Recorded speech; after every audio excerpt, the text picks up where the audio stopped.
Il les aura jamais. Comment voulez-vous que l'AMF donne des agréments à une entreprise qui est gérée par un mec qui est interdit de gestion en France? Enfin, c'est quand même facile à comprendre.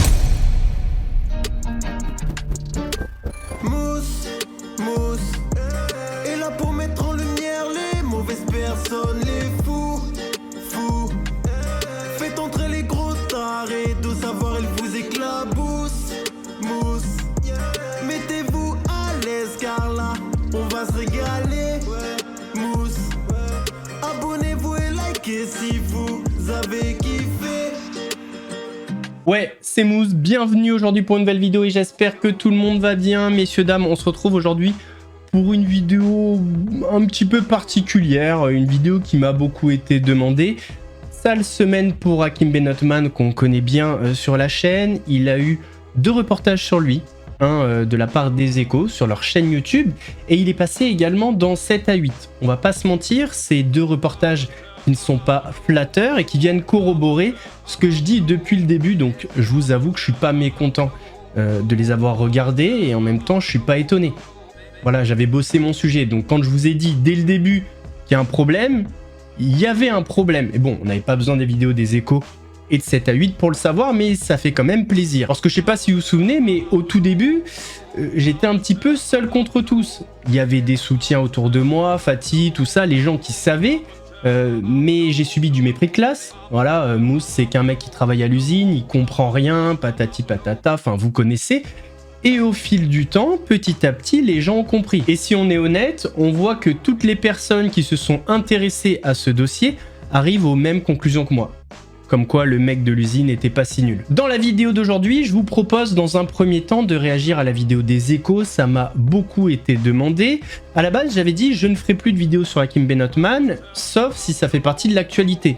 C'est le cas, les Échos ont sorti une vidéo, donc je me permets de réagir. Mais j'en profite également pour dire quelques trucs, parce qu'en fait j'avais fait une première partie récap de l'année 2025, et à la fin, je vous avais dit qu'il y aurait une deuxième partie et qu'on parlerait d'Hakim. Il n'y a pas eu de deuxième partie, donc je vais en profiter pour dire ce que j'ai à dire et faire un petit update par rapport à la situation entre Hakim Benotman et moi-même, et vous allez voir qu'il y a eu du nouveau. Avant de partir pour cette nouvelle vidéo, c'est le moment de soutenir la chaîne et moi-même en mettant votre plus gros pouce bleu, votre meilleur commentaire. On n'oublie pas de s'abonner et d'activer la cloche pour ne pas rater les prochaines vidéos. On fait de même sur la chaîne secondaire, la chaîne Laurent Delamousse, où vous avez des vidéos d'actualité quasi quotidiennes. On me rejoint sur Instagram, sur TikTok, sur Twitch pour pas rater les lives du dimanche soir à 21h30. On va chercher à boire à manger, on se met à l'aise. Moi, je m'occupe du reste. Prenez beaucoup de nourriture, la vidéo risque d'être longue. Alors, on en est où avec Hakim? Écoutez, je pensais que les choses s'étaient calmées. J'avais fait ma première partie récapitulative de l'année 2025 et effectivement, à la fin, je parle un petit peu d'Hakim.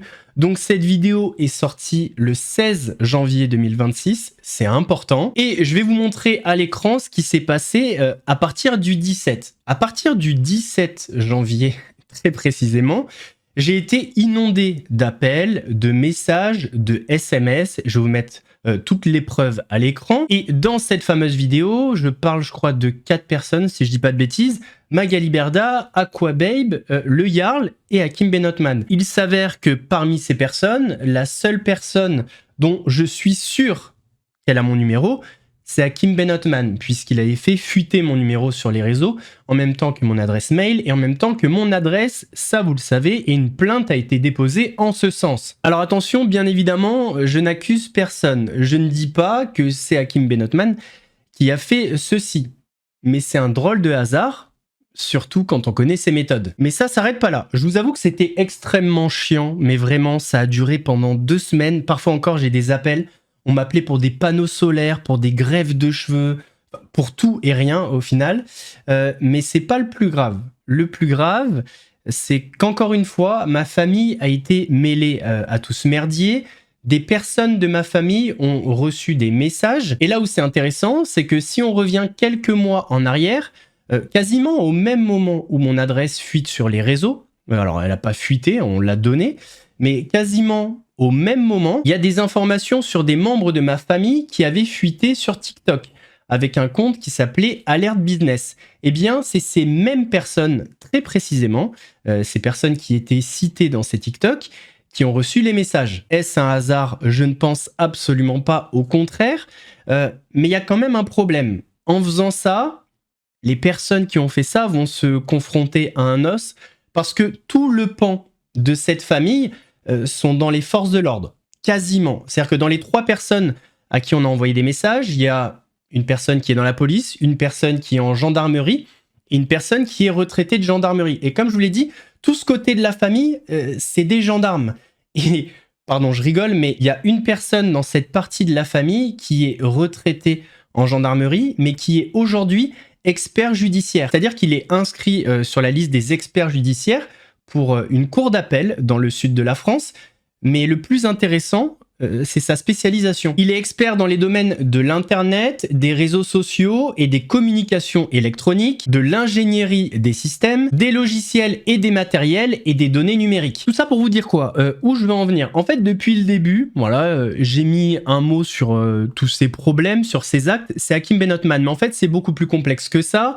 Derrière ça, il y a une bande organisée, il y a plusieurs personnes, des individus qui œuvrent dans l'ombre en pensant qu'on ne les retrouvera jamais, qu'on ne sait pas ce qu'ils font, dans le but de nuire à toutes les personnes qui ont parlé et dit des vérités sur Hakim Benotman. Alors je vais être très clair, je vais être très direct. Toutes les personnes qui ont collaboré de près ou de loin avec Hakim Benotman dans le but de me nuire. Alors, il y a d'autres plaintes qui ont été déposées par d'autres personnes, mais moi je parle personnellement, donc dans le but de me nuire avec tous les moyens de communication possibles et imaginables, sur tous les réseaux possibles et imaginables, on vous retrouvera. Donc tous les Rap TV People, les Sacha Blé, fils d'hommes politiques français, les abonnés et toutes les personnes qui se pensent anonymes sur internet, qui ont échangé avec Hakim Benotman dans le but de me nuire, on va tous vous retrouver. Parce que je crois qu'il y a un truc que vous n'avez pas compris aujourd'hui.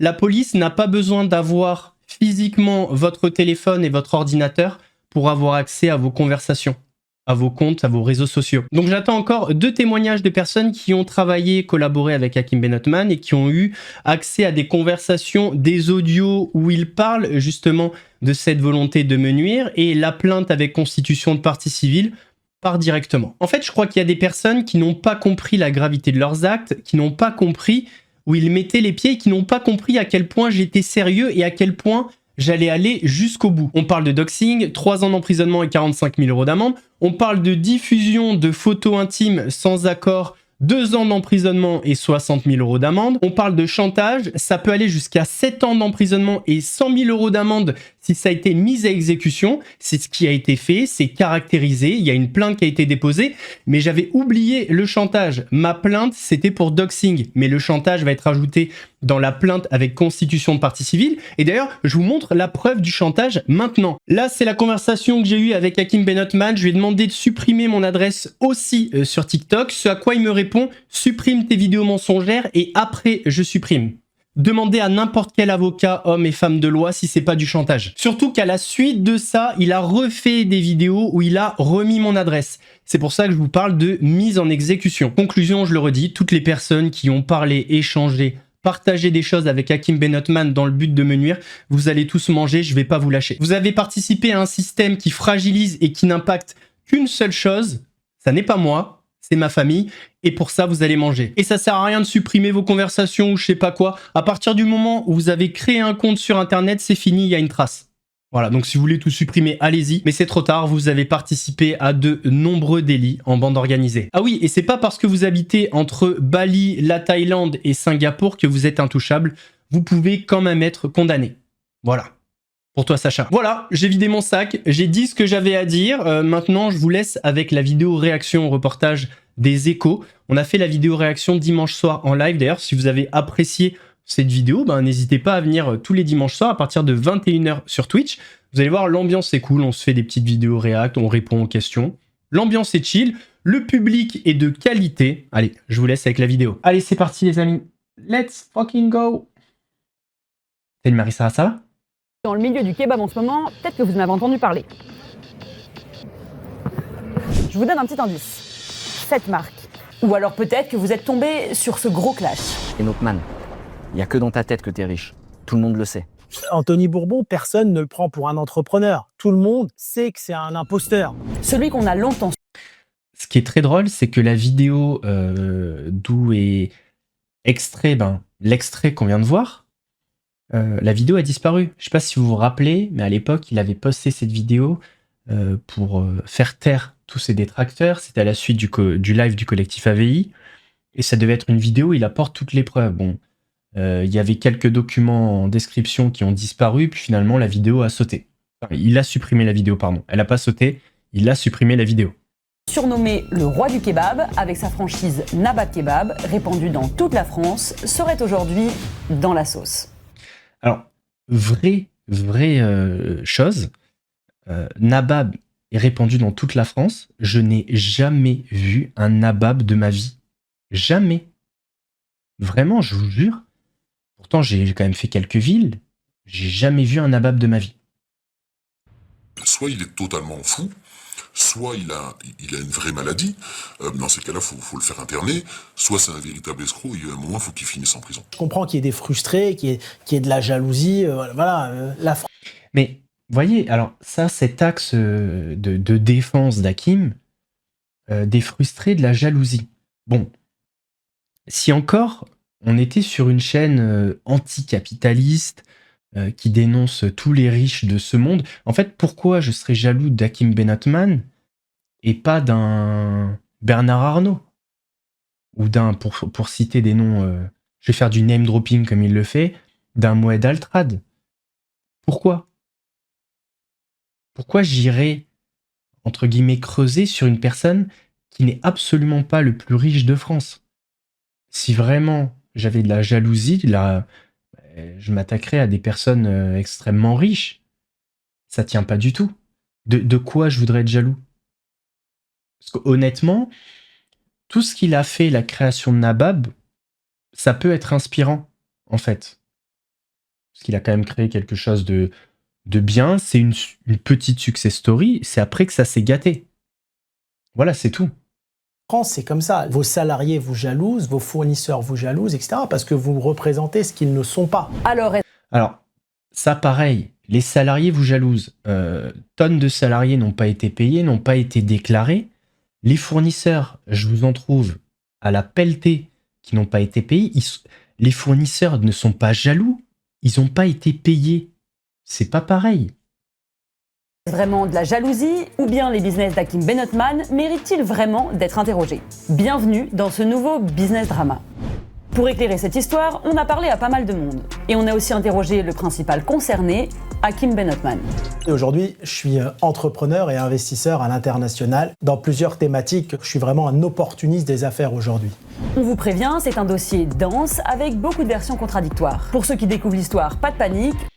D'ailleurs, chose intéressante à remarquer, et c'est une vraie question, et je trouve ça dommage que les journalistes ne la posent pas, parce qu'elle est basique, tout le monde peut la comprendre, et une fois que tu la poses, tu te dis « Ah ouais, c'est vrai, il y a un problème ». Pourquoi un homme qui dit peser 800 millions d'euros, enfin son groupe 800 millions d'euros, lui à titre personnel il dit je crois plus de 100 millions, enfin je sais plus quoi, les chiffres changent tout le temps. Pourquoi cette personne reste interdite de gestion en France? Payer ses dettes, ça ne suffit pas pour faire enlever l'interdiction de gérer, mais ça peut. En fait, c'est à l'appréciation du juge.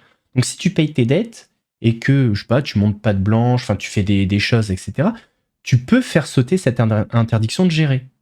Donc la vraie question, c'est pourquoi un entrepreneur à succès comme lui, aussi riche, reste dans cette situation en France. Pourquoi tu payes pas les gens à qui tu dois de l'argent? Vu que tu es si riche et que tu gagnes 1,5 million d'euros par mois et qu'il est bientôt milliardaire, c'est quand même étonnant. On reprend depuis le début. Hakim Benotman n'a pas toujours été l'entrepreneur controversé d'aujourd'hui qui vit entre la Suisse, le Luxembourg et Dubaï. Je suis tous les jours entre deux avions. Non, au départ c'est un ado comme vous et moi qui, pour se faire des sous, fabrique lui-même les broches, des viandes, des kebabs de Tours. À 19 ans, il ouvre son propre kebab et la mayonnaise prend. Il crée alors d'autres établissements, puis décide de lancer sa franchise. J'ai commencé à entreprendre à l'âge de 17 ans, j'ai monté ma première chaîne à 19 ans. J'étais indépendant financièrement à 20 ans, voire 21 ans quand j'ai vendu mon premier fonds de commerce. Dans les années 2010, Et encore, il y a un axe qui n'a jamais été abordé par rapport au financement des kebabs. J'en ai jamais parlé. J'en parlerai peut-être plus tard. mais il y a un axe encore un petit peu plus... Bref, je dis rien, mais ceux qui connaissent très bien le dossier savent de quoi je parle. Les kebabs Nabab se multiplient un peu partout en France. Les médias adorent sa chaîne de resto qui démocratise ce sandwich de viande à la sauce blanche pour ma part. La team samouraï me tombait pas dessus. Aujourd'hui, le réseau s'étend à 26 points de vente. Et donc là, on a 14 franchisés de signés pour l'année 2010-2011. Et l'imagination d'Hakim Benotman Là, ils lui ont chié dessus là quand ils lui ont modifié la voix. Hein. est sans limite. Le potentiel est énorme. Il se vend chaque jour plus de kebabs que d'hamburgers en France. Je dirais qu'à court terme, notre but c'est 100. À long terme, c'est 1000. Dans un podcast publié en 2024, Hakim Benotman affirme avoir eu jusqu'à 135 restaurants en France et dans le monde. En janvier 2026, dans notre studio, ce nombre est un peu revu à la baisse. Entre 2003 et 2014, on a développé jusqu'à 125 restaurants à travers le monde. Il y avait la moitié en France et la moitié à l'étranger. Bref, les chiffres varient selon le temps. Intéressant l'angle d'attaque, parce que le nombre de magasins, c'est important. Parce que dans le storytelling de la vente de Nabab, c'est... Alors au début, c'est j'ai vendu Nabab, et puis ensuite, c'est j'ai vendu des murs. Donc forcément, le nombre a une importance. Et surtout, ils sont contestés. Pour tenter d'y voir plus clair, je suis allée sur le site Wayback Machine qui archive Internet. J'y ai retrouvé l'historique du site nababkebab.com, désormais inactif. Le 25 février 2014, il recensait 33 restaurants Nabab dans le monde, dont 11 en cours d'ouverture. Sachant que, n'oublions pas que c'est en 2014 qu'il a vendu. Donc il y a quand même une différence de version. Parce que Hakim dit 125 restaurants, et en fait, il y en a 33. Le 30 septembre 2015, le site indiquait 39 restaurants Nabab dans le monde, dont 8 en cours d'ouverture. Bon, on est en 2015, peut-être que le site a un peu de mal à se mettre à jour. Après tout, c'est le début du déploiement de la fibre. Mais on est tout de même loin de la grosse centaine de restaurants annoncés par Hakim Benotman. Dommage que mon collègue Jules Grandin n'ait pas cartographié à l'époque tous les Nabab kebabs. Pourtant, j'en ai cartographié les kebabs. Aujourd'hui, sur Google Maps, on en a compté 9. Bon, ça va, c'est pas trop compliqué. Pourquoi c'est intéressant de connaître l'étendue de cette franchise? Parce que tout le storytelling d'Hakim Benotman va se construire sur ce succès. Avec Par contre, t'es pas obligé de dire ce que je dis. Voilà. Non, je rigole. En vrai, elle a été... j'ai bien aimé sa vidéo. Elle est bien dynamique, les petits jeux de mots avec dans la sauce, tout ça. Enfin bref.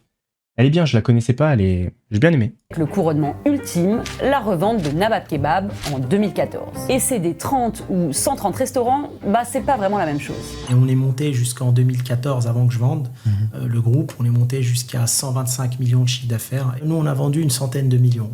Problème, cette revente, elle aussi, est contestée. Pareil, il y a 125 restaurants. 125 millions de chiffre d'affaires, ça serait monstrueux et ça peut pas être vrai parce qu'il y a des franchisés et en fait tu peux pas intégrer le chiffre d'affaires des franchisés à ton propre chiffre d'affaires. Si demain j'ai une franchise par exemple, moi je suis le franchiseur, je vends Mousse Kebab, donc voilà. J'ai 10 franchisés, ils font chacun 10 millions d'euros. Donc, eux, ils font chacun... Attends, j'ai dit quoi? Ouais, j'ai 10 franchisés, ils font chacun 1 million d'euros, donc ça fait 10 millions d'euros. Eux, ils me reversent 10% de royalties. Donc, mon chiffre d'affaires à moi, c'est 1 million d'euros. C'est pas 10 millions d'euros. Vous voyez ce que je veux dire? Leur chiffre d'affaires n'est pas le mien, puisque mon chiffre d'affaires correspond aux royalties qui me sont reversées par les franchisés.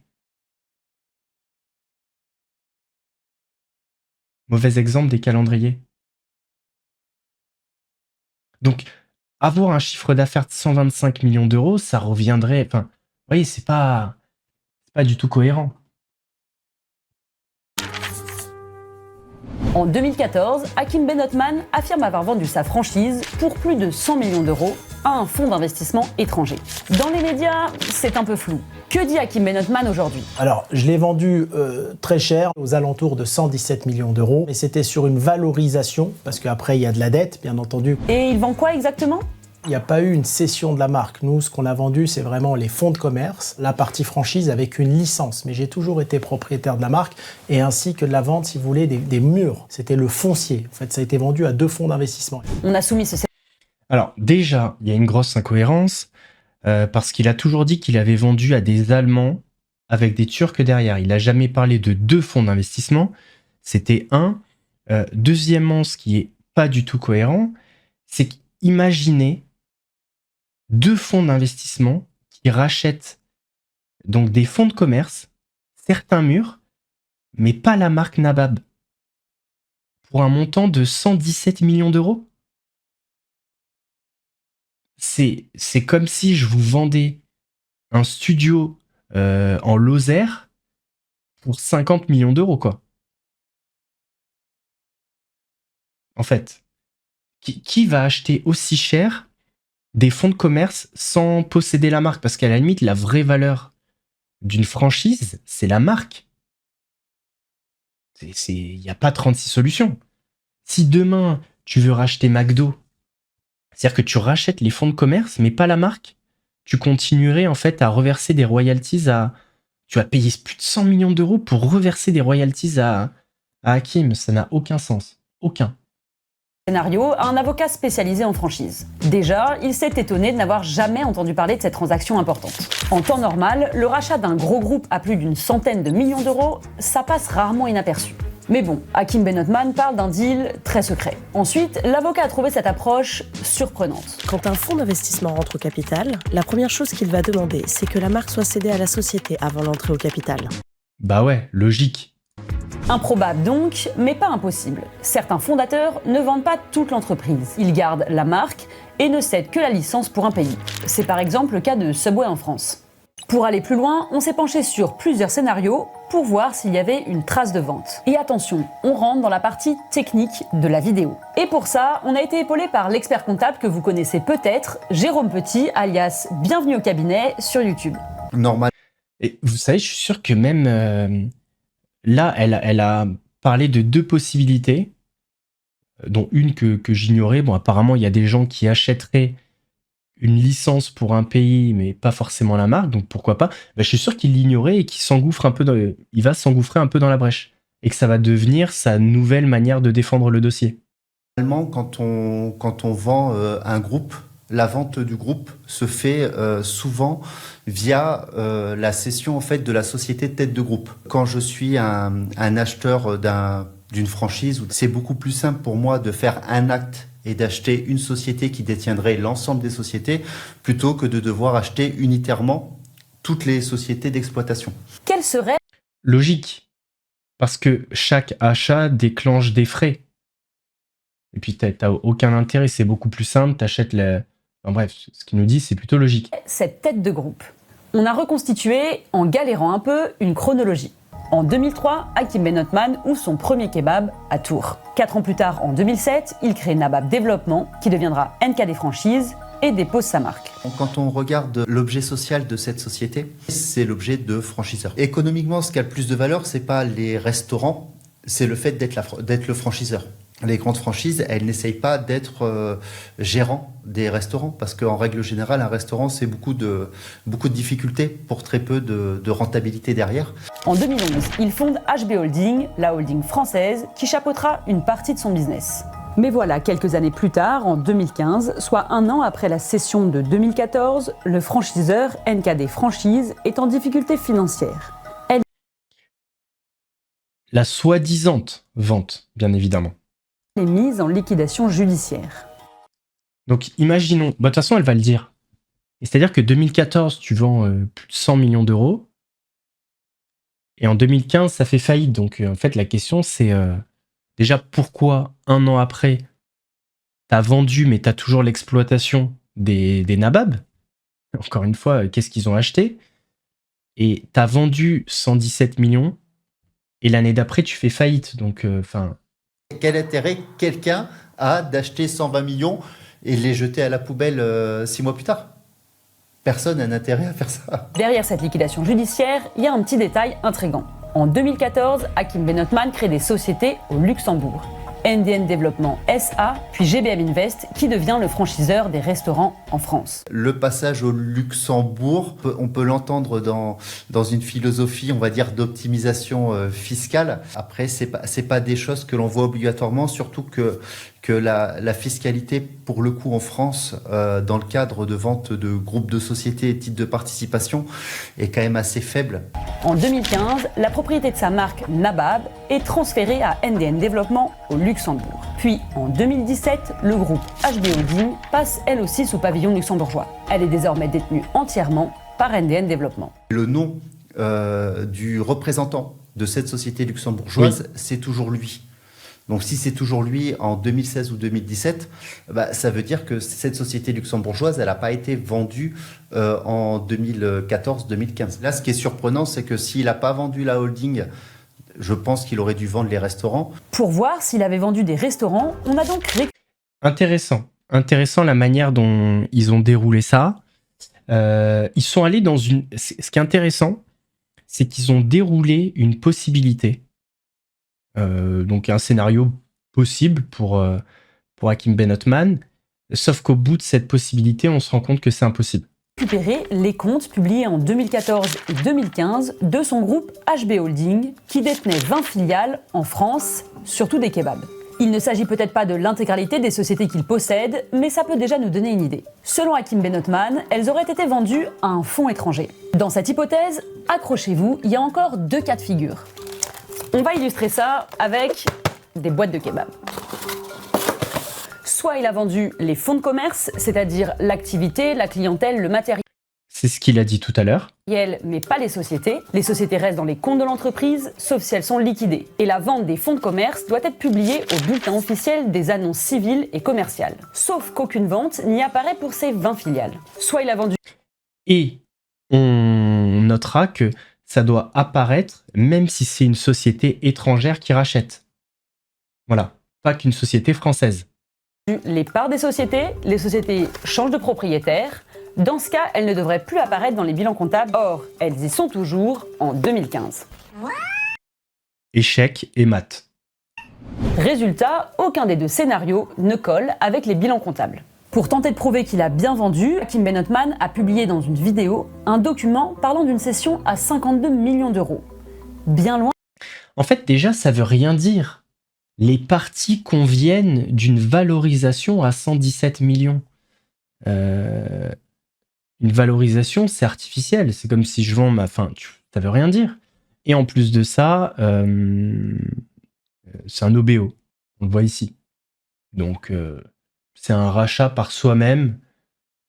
Mais bon, qui dit rachat par éventuellement une holding, dit endettement de la holding, c'est poche droite, poche gauche, quoi. Un des 120 millions annoncés. C'est un document qui est très succinct, on va dire ça comme ça. Plusieurs noms ont été cachés. Ce qui a été attesté, c'est j'ai un document avec des noms cachés. Avec tous ces listings et tout ce détail, non, effectivement, les définitions, souvent, vous en avez déjà sur deux ou 3 pages. Ça paraît pas être l'acte définitif. Pour moi, on est plutôt dans un préambule à une session. Quelle conclusion peut-on tirer de tout ça ?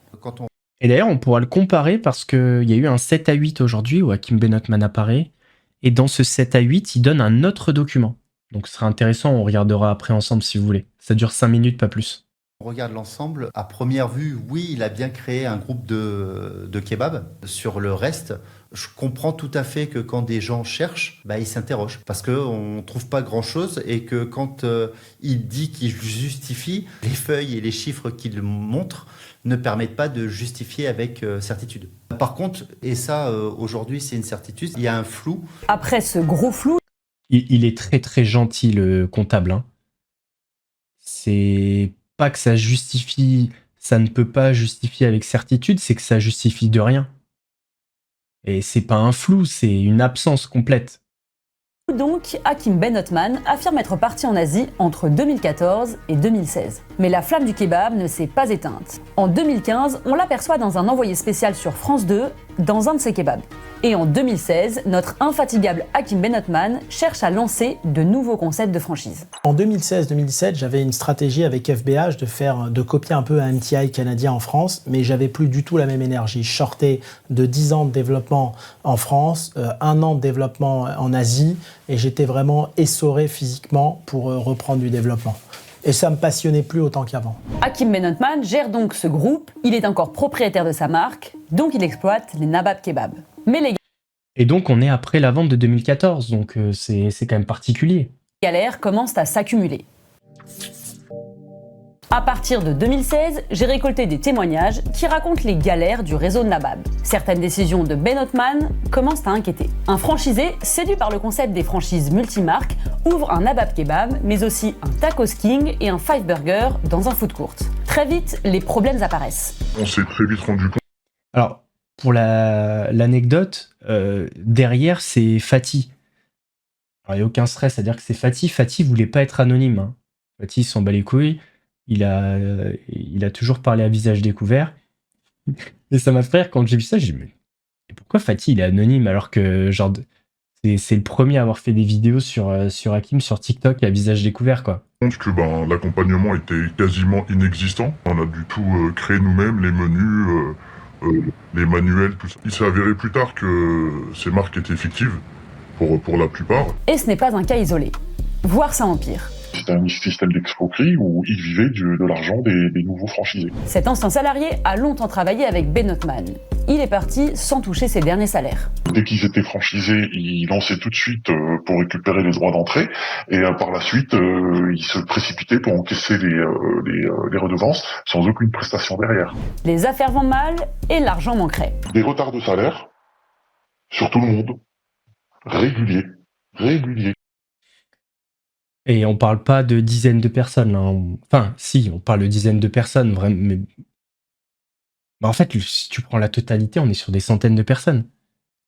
C'était catastrophique. Au bout d'un moment, tout le monde téléphonait parce qu'ils ne touchaient pas leur paye, parce qu'ils avaient leur salaire en retard. On était obligé de faire des acomptes avec ce qui restait. C'était vraiment terrible. Et pour récupérer de l'argent, certains recours sont, disons, peu orthodoxes. Il faut payer les salaires en G. Oui, et chômage partiel. T'as eu elle sur le sujet ? Oui, je l'ai eu. Il m'a dit pas de chômage partiel sur nouvelle structure car gros risque de contrôle. Ces SMS, c'est un échange entre Hakim Benotman et un de ses anciens salariés. J'ai discuté avec lui, voilà ce qu'il explique. Pour payer les salariés, parce que du coup il n'y avait plus d'argent, il y avait la fraude au chômage partiel. Alors celle-là, elle était magnifique. Les salariés avaient été planifiés, ils avaient été déclarés au chômage partiel, ils avaient été payés une partie en cash. Et ça, j'ai dit, non, c'est pas possible. Depuis, Benotman...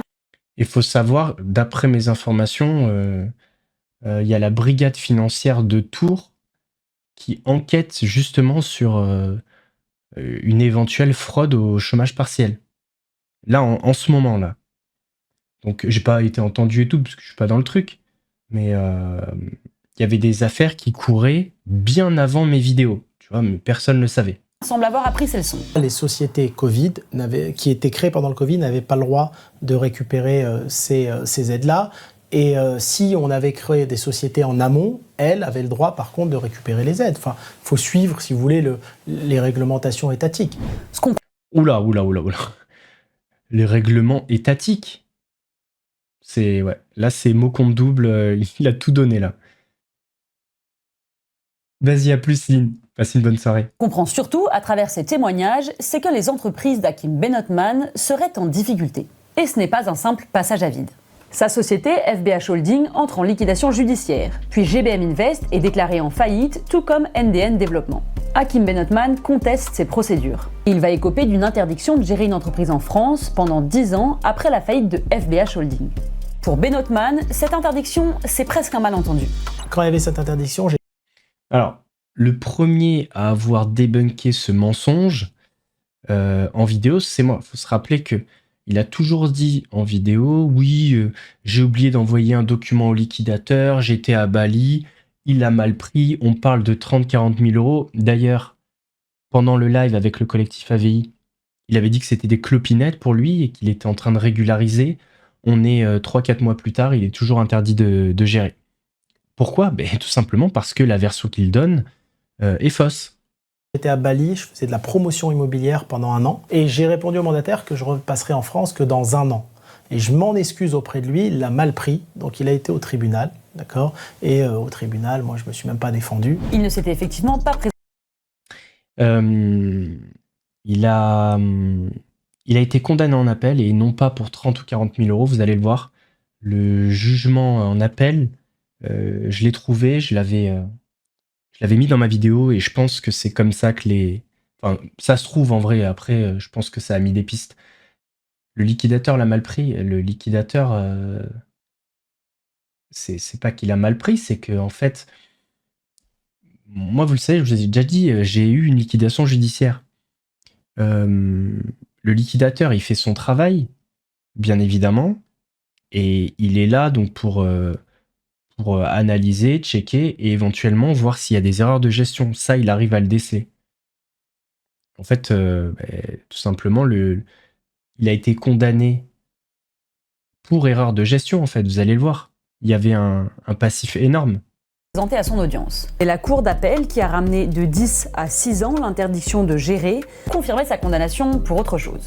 Au moment de la liquidation de l'entreprise, il avait un déficit de 465 904 euros dans les comptes et les 3/4 des dettes avaient été créées dans les derniers mois avant la faillite. Pour cette entreprise, Ben Othman a été tenu responsable. Mais pour beaucoup de ces sociétés, sur le papier, ce n'est pas lui qui... C'est pas le seul, hein. Il y avait son pote Issam Ben Ali et son cousin Abdelkader Guettarni, qui lui est victime du truc. Complètement victime du truc. J'avais un magasin de vêtements, Jess. Mais par contre, je suis ressorti propre. Aucune dette, pas d'interdiction de gérer. Voilà, juste... ça n'a pas marché. Ce qui arrive, hein. Faut tenter. Des fois, ça passe, des fois, ça passe pas. En l'occurrence, c'est pas passé parce qu'on a eu un procès avec l'ancien propriétaire qui nous a baisé, hein. Il nous a fait une hakim. On a gagné le procès, mais ça n'a pas suffi pour continuer d'exister. Un nom revient souvent. Abdelkader Guettarni, à la tête d'une dizaine d'entreprises, dont plusieurs finiront en liquidation judiciaire. Abdelkader Guettarni, c'est son cousin. Désolé du terme, mais c'est un blédard, en fait. Il venait d'Algérie, il parlait pas très bien français. Il a signé plein de documents et ça lui donnait un peu d'espèces, si vous voulez. Et il s'est retrouvé, homme de paille, en fait, en quelque sorte. Et d'ailleurs, j'ai sa plainte en possession. Je vous l'avais montré dans les premières vidéos. Il a porté plainte contre Hakim Ben Othman, justement, par rapport à ça. Et lui aussi a été interdit de gérer une entreprise en France. Il ne savait pas ce qu'il faisait. Il ne savait pas. Alors, il parlait quasiment pas français. Les 2 fois où j'ai rencontré ce monsieur, il fallait quasiment lui traduire en arabe ce qu'il avait décrit et ce que la personne en face était en train de lui dire. Il avait confiance dans, soi-disant, son cousin, et il acceptait de signer tout ce qu'il lui demandait. Bon, tout ça, on l'analyse aujourd'hui. Mais à l'époque... Tu connais pas le terme homme de paille ? Un homme de paille, c'est un gérant qui n'est pas vraiment un gérant, quoi, grosso modo. Ça se faisait beaucoup, alors je dis pas que c'est le cas pour Hakim, hein, mais ça se faisait beaucoup à l'époque de la mafia. Tu vois, où en fait, je sais pas, ils achetaient des bars, des commerces, ils mettaient des hommes de paille, des gérants, pour faire style, c'est pas à moi, mais c'était à eux, quoi. Ou un prête-nom. Voilà, merci Drum pour... Ce que le public pense, c'est surtout qu'Hakim Ben Othman a vendu Nabab Kebab pour plus d'une centaine de millions d'euros. Grâce à ça, il dit même avoir été dans le classement des 500 fortunes professionnelles en France du magazine Challenge. Le journal m'avait contacté pour me mettre dans le classement. C'était à l'époque où ils avaient mis Sushi Shop, etc. Et j'ai pas voulu parce que en France, il faut quand même être discret. Mais... Ça, c'est un passage qui est succulent parce que le mec dit, à l'époque, ils m'ont contacté, j'ai pas voulu, faut être discret. Et quand on regarde, alors attendez. Faut être discret, j'ai pas voulu. Et pourtant, c'est dans sa bio Instagram. C'est quand même magnifique. Entrepreneur, Sherman, investeur, parmi les 500 plus grosses fortunes françaises avant 30 ans. Alors, j'ai pas compris. Faut être discret, t'as pas voulu ou... Je sais pas, et ça, je suis jaloux, je suis un menteur, enfin, je sais pas, ça me paraît quand même être très factuel. Ah oui, et la suite est aussi savoureuse. Mais j'étais dans les, je crois, 499e fortune de France. Fortune professionnelle, encore une fois. J'ai vérifié les classements challenge des 500 fortunes professionnelles en 2012, 2013 et 2014. Hakim Ben Othman n'y figure pas. Pour être sûr, j'ai aussi contacté Challenge. Et ils ne fonctionnent pas comme ça. Ils mettent simplement une astérisque pour indiquer si la personne ne souhaite pas apparaître. Mais le storytelling est déjà écrit. Et Ben Othman trouve une nouvelle vocation. Je suis rentré sur les réseaux sociaux par inadvertance, il y a un an, à peu près 1 an et demi. Wissem qui m'a invité à un... C'est tout sauf un hasard, les réseaux sociaux. Les réseaux sociaux, c'était un moyen de se faire de l'argent à un moment où il était un petit peu en difficulté. Il faut quand même savoir que Anthony Bourbon faisait partie des personnes qui inspiraient Hakim Ben Othman. S'il a fait un club d'investissement, c'est parce qu'il voyait Anthony Bourbon réussir dans ça.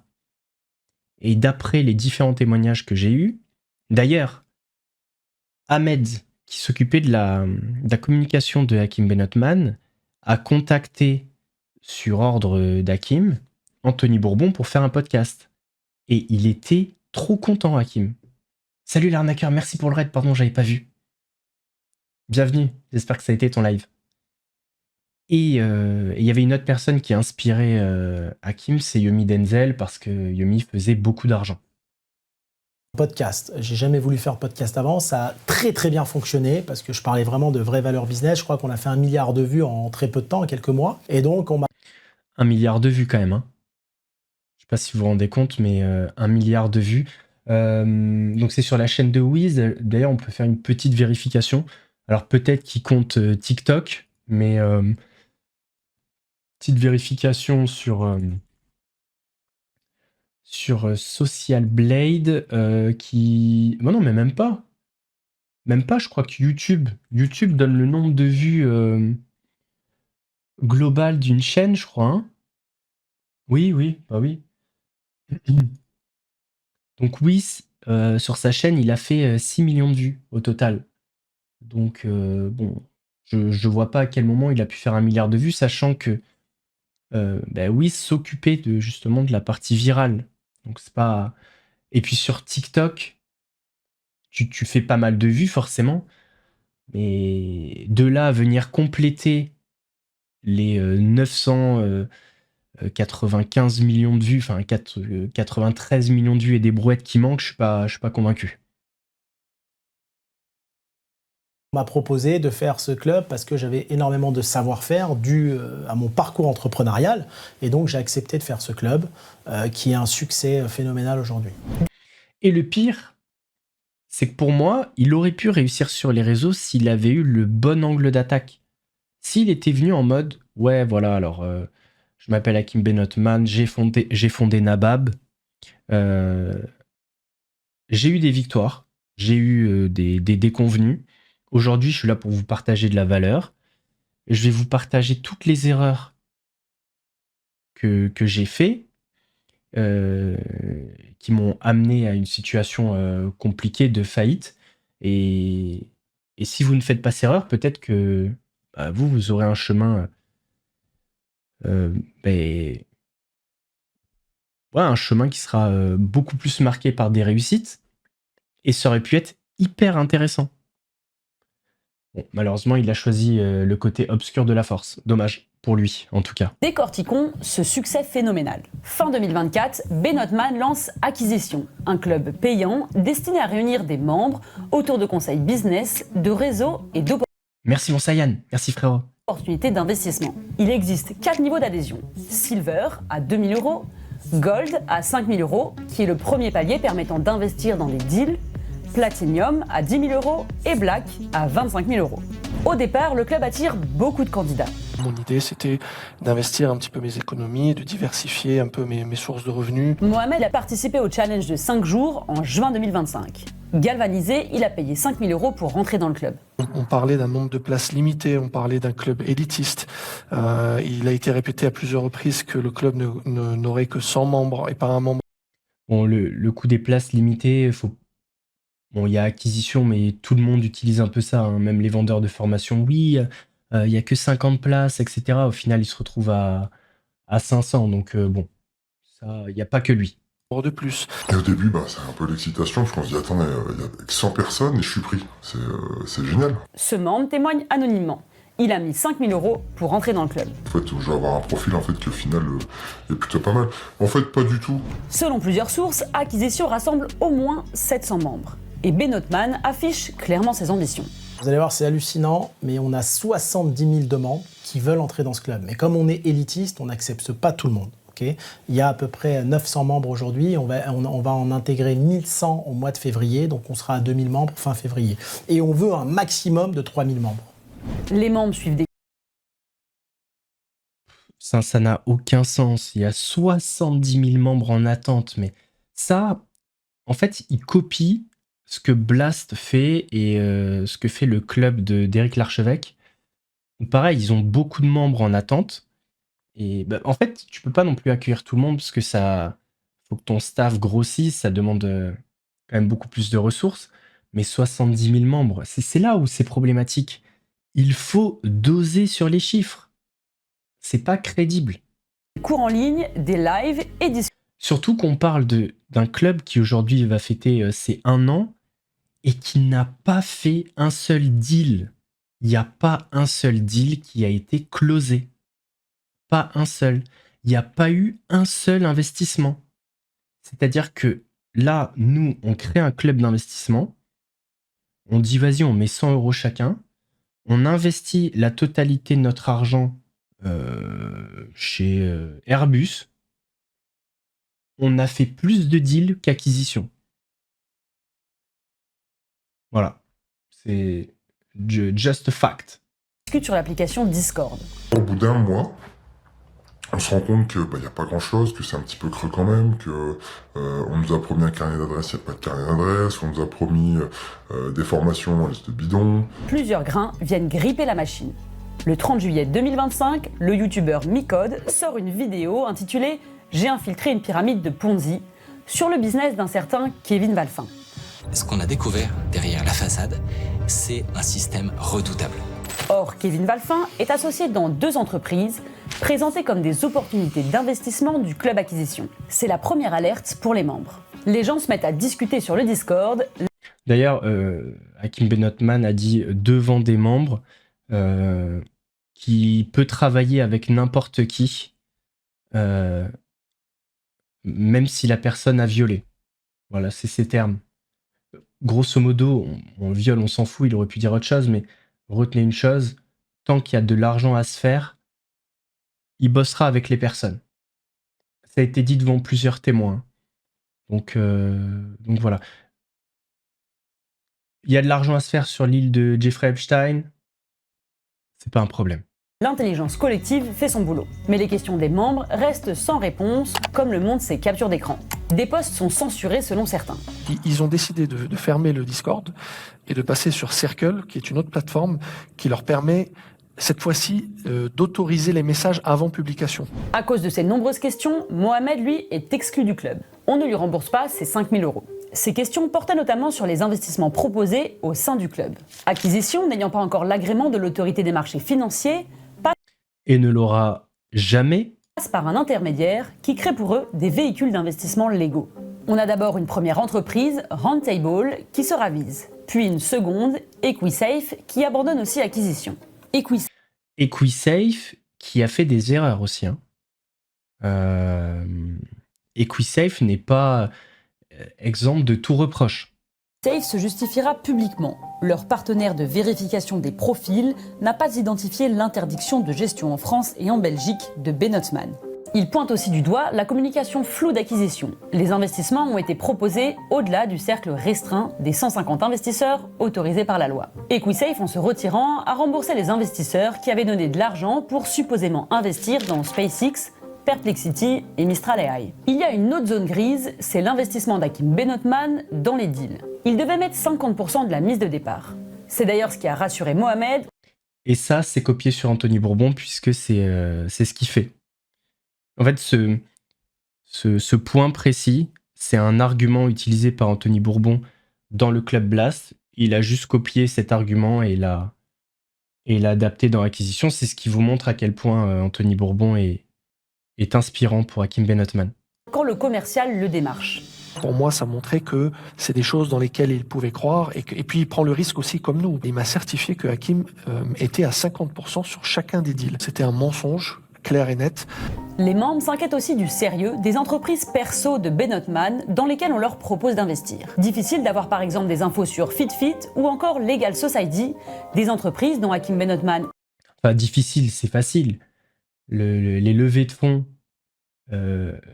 c'était genre en juillet, enfin c'était pendant l'été, les entreprises n'étaient même pas créées, elles ont été créées en septembre. Et derrière toutes ces sociétés, il y a un nom qui revient, Hakim. Tout 100% des investissements proposés étaient en lien avec lui-même, c'était ses propres sociétés, donc c'est facile à remonter ça. Est actionnaire et tout juste créé en Angleterre en septembre 2025, soit plusieurs mois après le lancement du club. Ces zones d'ombre et les polémiques ont eu un effet immédiat.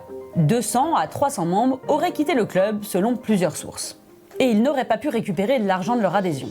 On avait calculé, il a dû se faire entre 4,5 et 6 millions d'euros sur les inscriptions. Donc, ce qui est plutôt pas mal. Et cet argent-là, 80% soi-disant dans le marketing. Ben Othman, lui, nous assure pourtant qu'Acquisition poursuit son ascension. On a réalisé aujourd'hui 2 investissements. On vise... avant la fin de l'année 2026, une vingtaine de participations. On a Ce qui est intéressant, c'est que là, il nous parle de son club, qui est, on va dire, son bébé. Il ne connaît même pas le nom des plateformes d'investissement, de ses futurs partenaires, des SPV, etc. Vous allez voir. Encore une fois... 3 partenaires, j'ai pas les noms, je sais qu'il y a Vesti, enfin il y a 3 intermédiaires. C'est pas qui m'occupe de ça, c'est le pôle financier qui s'occupe de ça. C'est le pôle financier, mais t'as l'impression qu'on est dans la Silicon Valley chez Google. Ça, mais on a 3 plateformes SPV et on devrait avoir nos agréments MF très rapidement. Ben Othman. Alors il devait déjà les avoir très rapidement, fin 2025.